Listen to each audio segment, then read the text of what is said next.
নমস্কার। পাঁচমিশালির আজকের পর্বে সকলকে স্বাগত। আজকের বিষয় তৃণমূলের ভাঙন প্রভাব ফেলছে জাতীয় রাজনীতিতে।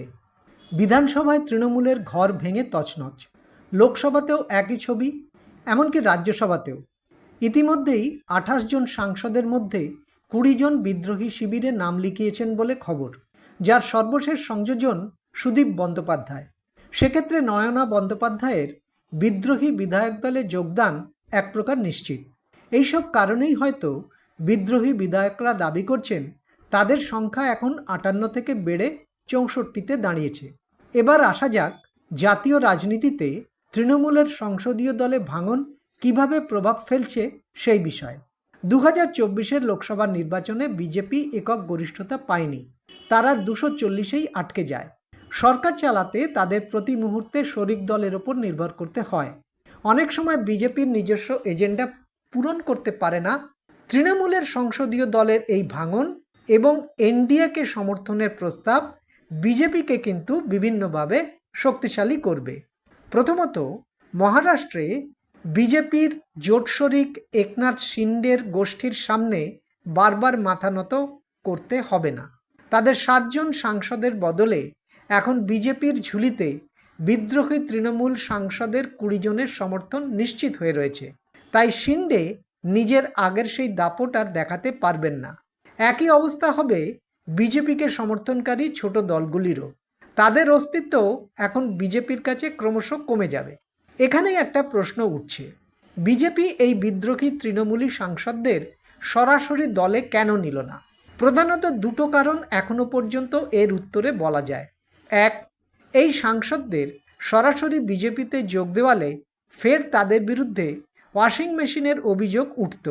যদিও এইসব নৈতিক অভিযোগ মোদি অমিত শাহর বিজেপি তোয়াক্কা করে না।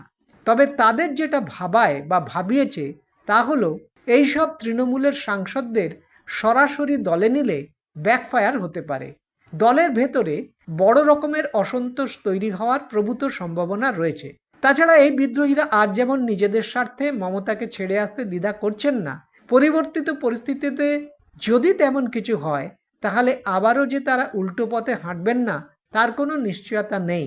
যদিও সেটা করা সহজ হবে না, কারণ ২৮ জনের দলের ২/৩ জুটিয়ে ফেলা আর ২৬০-এর ২/৩ জোগাড় করা এক নয়। দ্বিতীয় যে কারণটা রয়েছে তা হলো এই সাংসদদের সরাসরি দলে নিলে ২০২৯-এর লোকসভা ভোটে এরা টিকিটের দাবিদার হতো।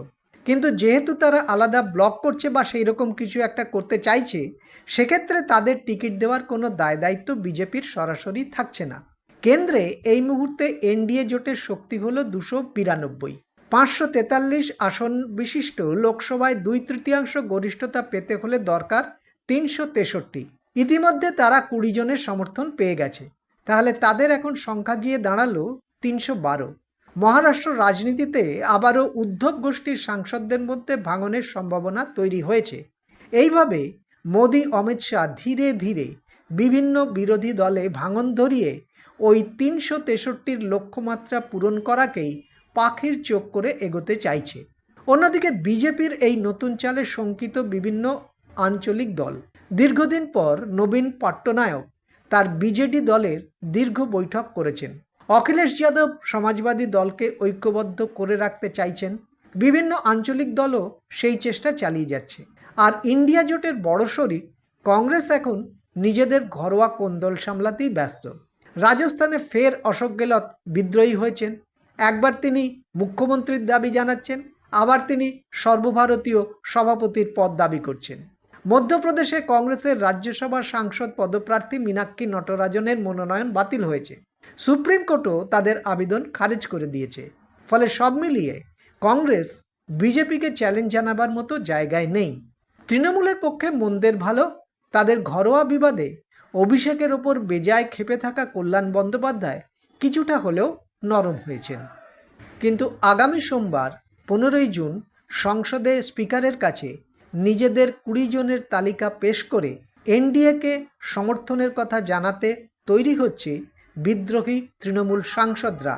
সারা দেশের নজর এখন সেদিকেই। আজ এই পর্যন্ত।